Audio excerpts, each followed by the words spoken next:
let's get cracking with this episode where we are talking about, do you need cardio? The dreaded C word. No, not that word. We're talking cardio. Do you need to jump on a treadmill to lose weight, to lose fat, to get in shape? Do you need to be whiling away hours and hours and hours, sweating yourself away on those treadmills, those exercise bikes, all these different sort of things that probably 90% of you listening to this, watching this right now, actually kind of hate?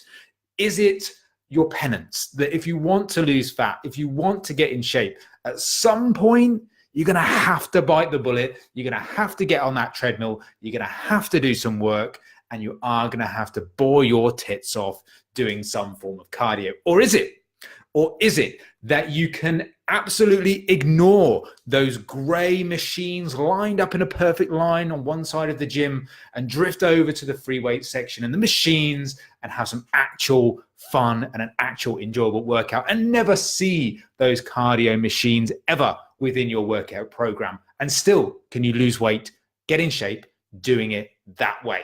So that's what we're going to be covering in this particular training. We're going through all of those things around about cardio, but we're also going to delve into some other little rabbit holes and little rabbit warrens of cardio as well as we go through.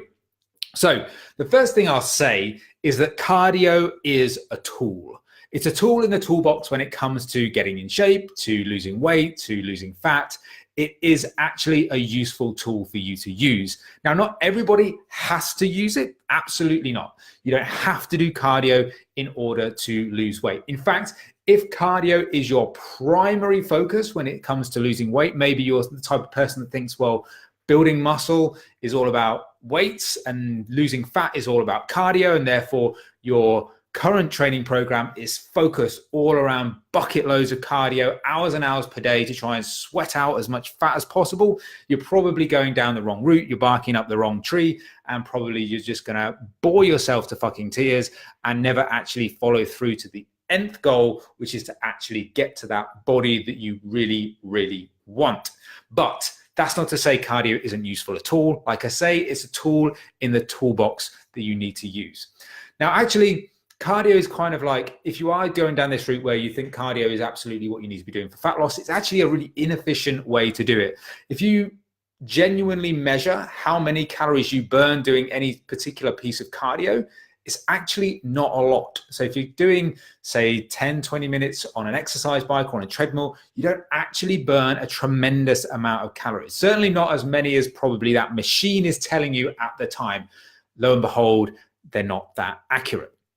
So it's this sort of inefficient way to do it. Now, what I like to think about in terms of how we use training to elicit fat loss or to elicit the body that you want to achieve is like this. So I kind of think that nutrition is the way that you lose body fat. So you focus on your nutrition, your calorie deficit, if you want to lose body fat. That's going to be your primary way of achieving that goal. Training then becomes this process of sculpting the body that you want once the fat has been stripped away. Now, to do that, most of you probably want to build some muscle, whether you want to get a little bit more toned, if that's what you want to call it. You want to tighten a few parts of your body up so they're not sort of wibbly wobbly and flabby and that sort of stuff. That's not going to come from doing bucket loads of cardio. That's going to come from doing some resistance training, some weight training, free weights, machines, lifting some heavy shit. That's really what's going to get that sculpted, toned, a little bit more muscular, a little bit more kind of shapely and sculpted physique. That's what's going to achieve that. Bucket loads of cardio is just not going to do it for you. Yes, you might burn a few calories and things like that. But again, like we said, it's an inefficient way to do it. Focus on your nutrition to drop the body fat. Focus on your training and set your training up to sculpt a sort of leaner, healthier, more muscular body if that's what you want to achieve. Obviously, if you're in a particular sport where cardio is super, super important, then that's a whole different story. So we're talking specifically about here for more like aesthetics and general health, like dropping body fat, building muscle, looking good, that sort of thing. That's what we're talking about here. So yeah, remember, nutrition is your primary focus when it comes to dropping body fat. Don't fall into that trap of doing bucket loads of cardio in an effort to drop body fat. It's just not going to be the most efficient way to do it. So when should you use cardio? That's kind of really the crux of this whole thing. Now, as a coach, I do use cardio with my clients, and it becomes this sort of very nuanced thing depending on the type of client that you're actually working with. Now, obviously, if I've got a client who potentially is an office worker, maybe they don't move very much, step count is very low when they're outside of the gym, so ignoring exercise, their actual step count, their actual movement is very, very low. Now, cardio can be used in that scenario to just effectively trying to burn a few extra calories by increasing step count. So it's kind of like a little bit of a way just to increase some activity, to increase some calorie burn for people that live naturally very sedentary lives. If you can tag on, say, 10, 15 minutes cardio to a couple of weight training sessions at the end of a workout, then that can be a nice way just to keep that step count up if there are no other ways to increase that step count. So it can be used as a tool in that respect. And I've used that in the past with lots and lots of different people. Now, you also get this scenario when I've talked about it previously, where in terms of people think that they have a slow metabolism, when they're losing weight, their metabolism slows down and all these sorts of things. It's not really the case. So there's two aspects to that. One is that when you weigh less, then you need less calories and therefore you have a lower BMR. So it's not necessarily metabolism slowing down. It's just the natural process of you weigh less, therefore you need less calories. So there's that. But there's also a process of metabolic adaptation. So this is where you drop a significant amount of weight, say, let's say more than 10% of your starting body weight. And there is the potential. So it doesn't necessarily happen at 10%. It could be earlier for some people, much later for others. But there would be a process whereby your body starts to adapt to your lower amount of calories. Now, that's nothing to do with starvation mode and all that sort of crap that doesn't exist.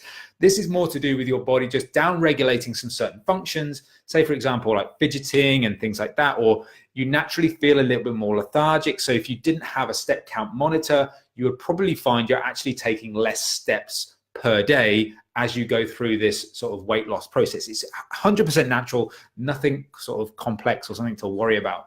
But you can kind of start to mitigate and combat some of those metabolic adaptations through implementing cardio. Now, obviously, we live in a world now where step count monitors, Fitbits, and all that sort of crap is actually very, very prevalent and actually very, very useful. So whether it's a phone app that you've got or whether it's an actual Fitbit watch, you are actually monitoring your step count. So imagine that step count monitor didn't exist. So let's say 10 years ago when they didn't exist on this earth. You would naturally say, let's say you're doing 10,000 steps before you started your calorie deficit, before you started your dieting process. Over the course of the time of you losing weight, let's say you've lost 10% of your body weight. Now, you might find that just through natural processes, you just move less. If you weren't conscious of that step count, you would be moving less and therefore starting to burn less calories. Therefore, your rate of fat loss may slow down. Obviously, with a step count monitor, you can just say, well, I'm just going to keep hitting 10,000 steps throughout the course of my calorie deficit, and you'll be absolutely fine. Another way you can do that is to say, well, I'm just going to increase cardio. I'm just going to keep increasing cardio, or I'm just going to do a little bit here and there as I progress through this fat loss phase so that I don't go into this sort of metabolic adaptation. I can keep the progress going. I can keep my fat loss moving forward in the right direction. And cardio can be a great tool in that respect as well. So it kind of replaces your needs, your non-exercise activity thermogenesis, basically walking around.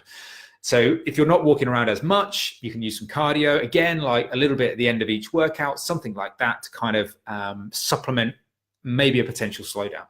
You've also got a kind of cardiovascular health element. So you can use obviously cardio for lots of different things, not just step count. It's not just burning calories. You can use it for general health. You can use it for, fitness if it's specific to a sport. And if you actually enjoy it, if you enjoy, say, going out for a bike ride or going for a run with some friends, then absolutely should incorporate in your program. If you love it, then that's cool. Go do it. Now, what I'm trying to get across here is if you hate it, then you don't have to fucking do it.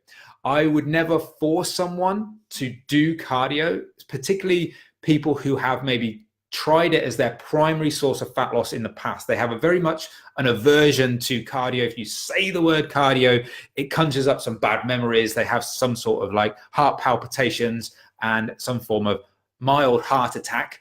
And therefore, it's basically trying to get that person really on board with the process of losing weight, losing fat, showing them that it's really about nutrition primarily, and then potentially cardio further down the line. But there are some much more important things that you can focus on to start to make that change that you want. You don't have to jump on and do 3 hours of cardio every day for 7 days a week in order to lose weight. It's kind of breaking that mental connection between fat loss and cardio that is important for most people that I come across anyway.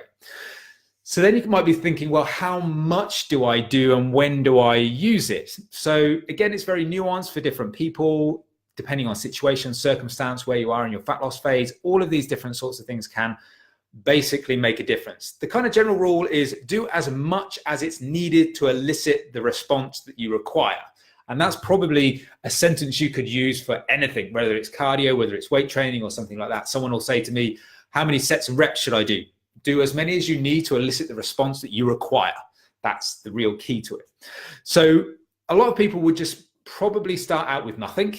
And then maybe say like 10, 12 weeks into a process, particularly maybe if you're getting very, very lean, cutting more calories and more calories and more calories out of your program gets to the point where it's just not viable. You actually want to enjoy life. You want to eat some food. You don't want to be on fuck all calories for weeks on end. So supplementing with a little bit of cardio can help.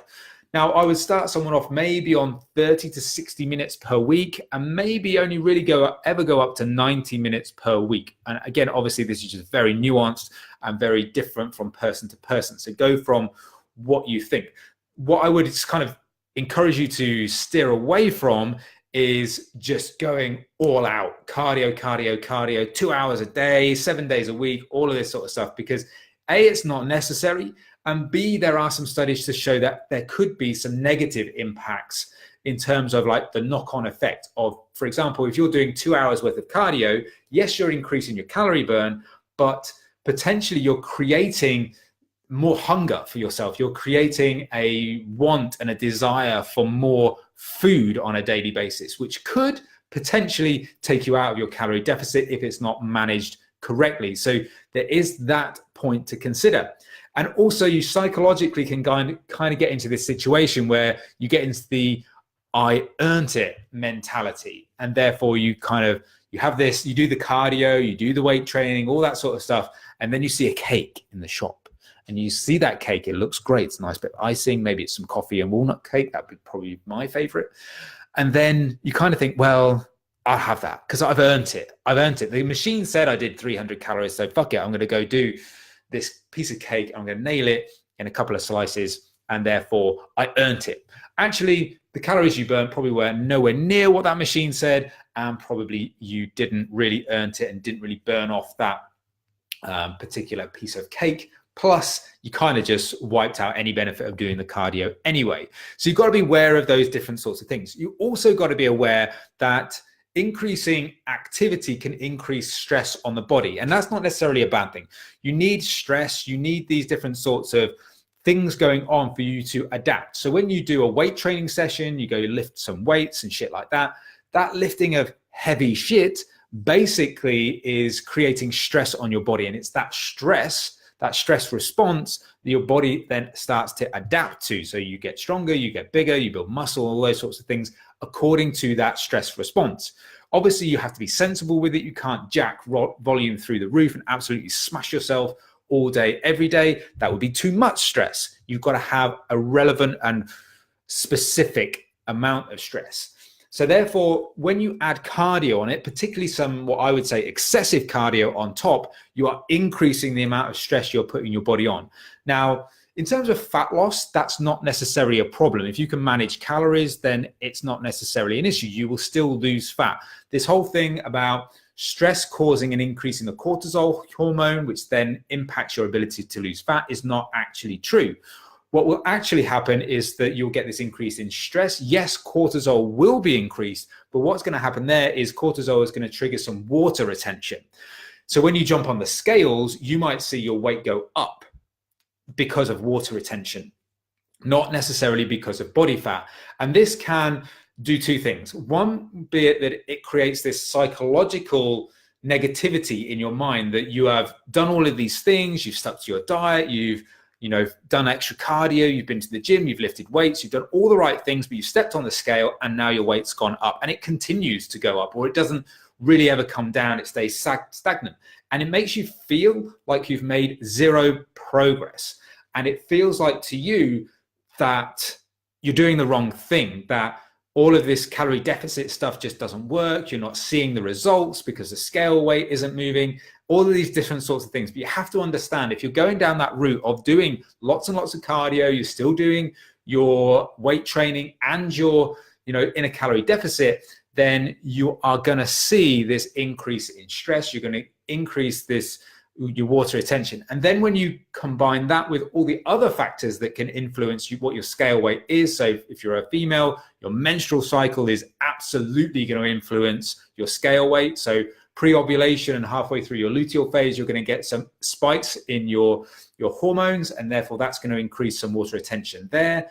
You are potentially, if you've got like different balances between salt and potassium, that's going to cause a water weight fluctuation. And then depending on how much carbohydrate you're having and glycogen replenishment, all of these different sort of factors increase water retention. Some not bad, some just as a response to things that you're putting your body through. So when you jump on the scales, it's very hard to predict what your weight is going to be, especially day to day. You've got to look at things in a much more longer term fashion. So if you're adding a ton of cardio into your program, you're making it a little bit more difficult potentially for you to actually see those progressions over a period of time. So I would generally start with what's the lowest amount of cardio you can utilize to get the response that you require. And again, that's going to be very, very specific to you. It might take a little bit of trial and error, but understand if you're in a calorie deficit and you add cardio and your weight goes up, then there is a potential reason for that that's not related to you actually kind of destroying your process and destroying your like fat loss progress and things like that. Then there's this whole question of, okay, some people ask, should you do cardio before you do your training or into weight training, or should you do it after your weight training? Now, my response is always the same, and that is, which is most important to you? Is it most important to you to do the weight training and build muscle, sculpt an awesome body, or is it more important to you to do the cardio side of things? And obviously, if you've got a sport that requires a lot of cardio and things like that, it might be the cardio. But for 99% of people listening, watching this, then it will be the other way around. The weight training will be vastly more important than the cardio. The cardio is this like supplementary piece of exercise. So for those majority of cases, my advice would be to do your weight training first and then supplement with the cardio after, if cardio is something that you want to do. Ideally, in an ideal world, you would probably also have a little bit of a gap between your weight training and your cardio. But again, it just comes down to lifestyle. Really, it comes down to basically, when can you fit that cardio in? What's optimal for your schedule? And then just do it then. That's the most important thing. Don't worry about all of the minutiae around it. And that even comes down to like fasted and fed cardio. The whole debate over whether fasted cardio is better than fed cardio kind of rumbles on, but it doesn't need to.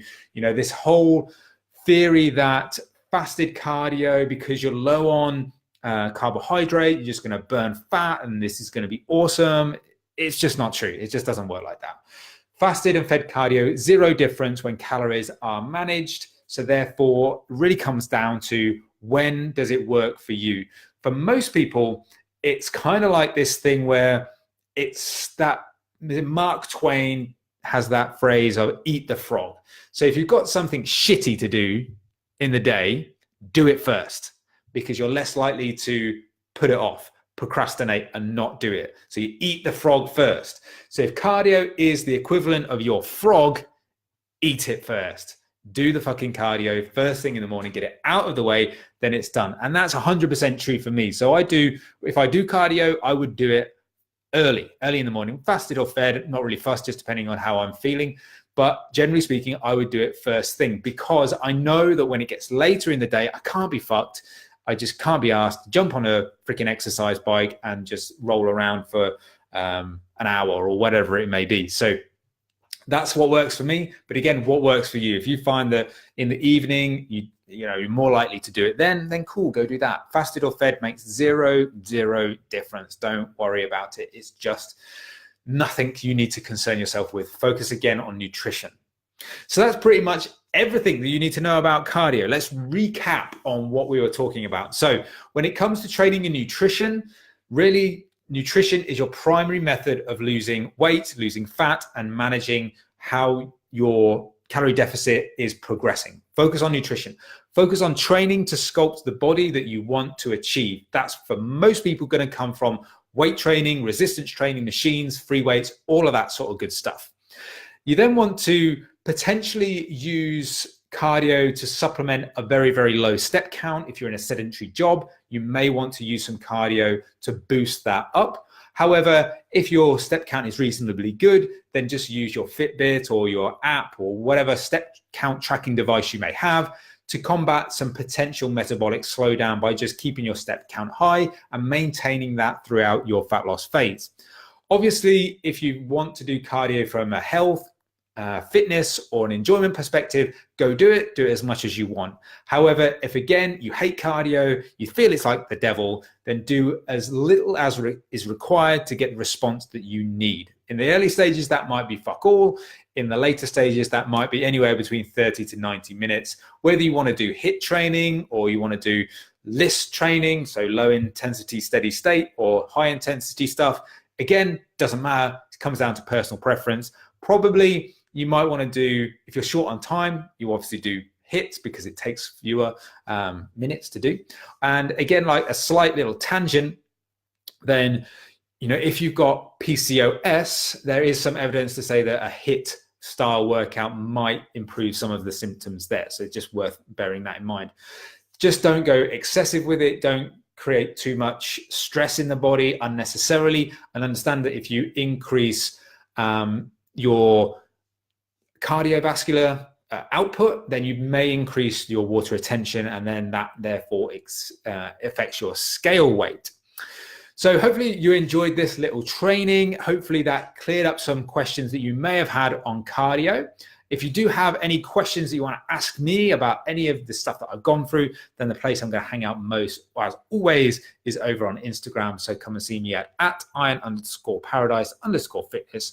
And if you want to download a free copy of the Lean Life Kickstarter Pack, which has got free training program, nutrition guide, and a bunch of other stuff in it, then the link to that is in the show notes of this little training as well. But for now, I'm just going to wish you a very pleasant rest of the day. Keep living the lean life, and I'll speak to you soon.